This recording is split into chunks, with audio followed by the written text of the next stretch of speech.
The question, why we fight. Depending on who you ask, you may receive varying answers. We fight for freedom and to preserve our way of life. In order to protect our way of life and to stop any evil from coming to our shores. To protect the rights of the people, our citizens, to protect our freedom,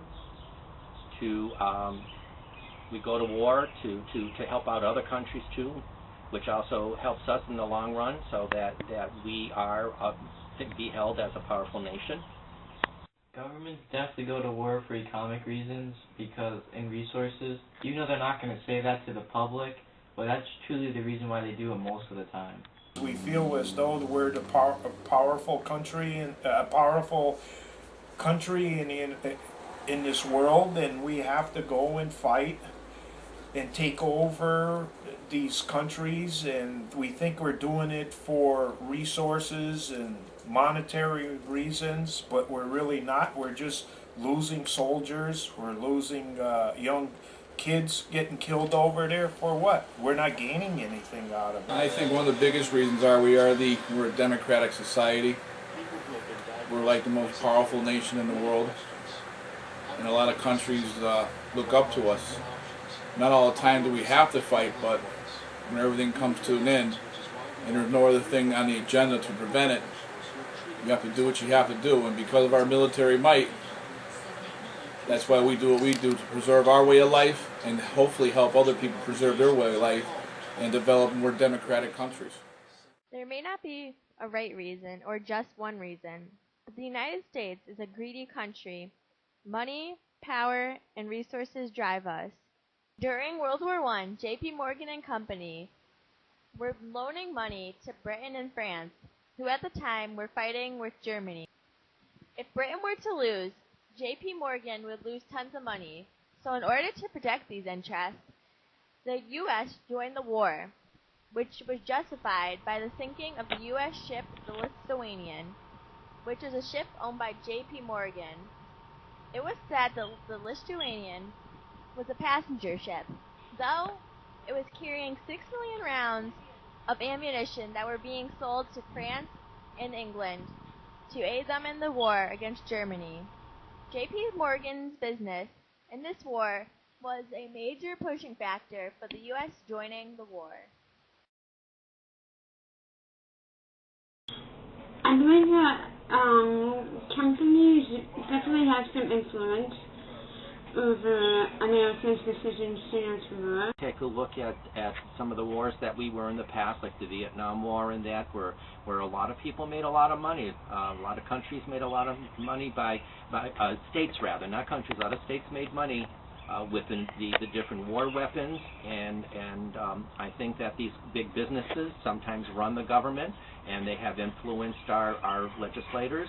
I think sometimes the president himself has some dealings in that, and stockholder, he may be a major stockholder in that, and you take a look at some of the states that they represent and how well they did when unfortunately the United States is involved in a war. Well, obviously when you go to war, there are corporations who stand to gain a lot by going to war because they may be defense contractors, oil processing companies. I think in some ways certain events such as oil and natural resources do play a big role in our country going to war. Yeah, so in a way, yeah, there is a hand-in-hand cohesion there with corporations and our government, yes.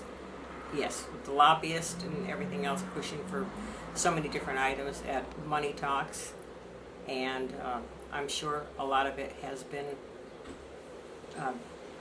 pushed over to the congressmen, senators, and everything else, the president even, where the money has, we'll help you, you help us. I think companies are a big reason why America does go to war, because a lot of the people in government are actually into the companies that benefit from wars.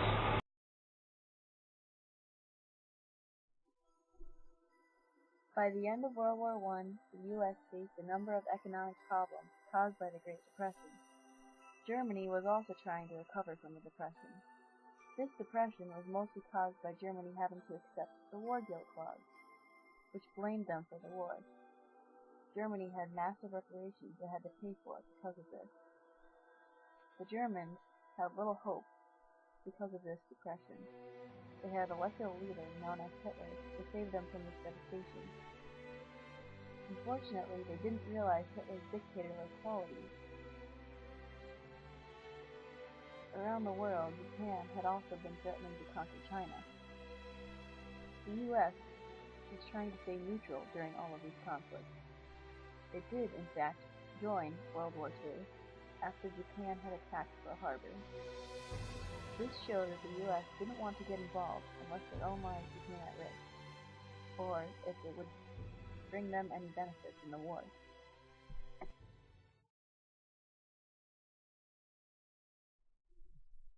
The creation of Israel was another example of how the U.S. did certain things for their own benefit. Israel was a place that the U.S. could bring all of the Jewish people left over from the Holocaust to. That way, they would stop trying to migrate to the U.S. The U.S. also figured that Israel could be a good ally in the Middle East. They could help stop the spread of communism and protect their oil supplies. Of course, once the U.S. thought it was done in Israel and no longer felt any need to help with the country, they left, causing a huge conflict between the Israelis and Palestinians that formerly owned the country.